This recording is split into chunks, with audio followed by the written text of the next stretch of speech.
வணக்கம், welcome to சுவை six. இன்றைக்கி என்ன பார்க்க போகிறோம்னா ரவா கிச்சடி தாங்க பார்க்க போகிறோம். ரவை எடுத்து வச்சுருக்கிறோம் 1.5 டம்ளரு.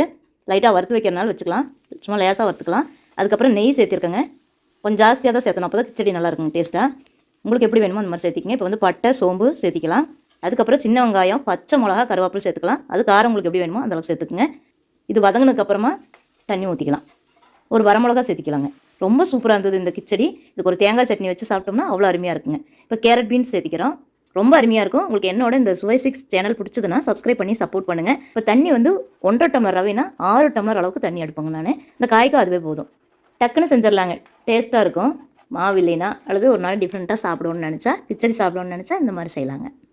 அப்படியே ஒட்டாமல் இருக்குங்க, அருமையாக இருக்கும். ஆறுனா கூட நல்லா இருக்குங்க, நல்லா இருக்குங்க. அப்படியே சாஃப்டாக தொட்டாவே அப்படியே அவ்வளோ அருமையாக இருக்குங்க. அட்டகாசமான ரவா கிச்சடி. தேங்க்யூ ஃபார் வாட்சிங்.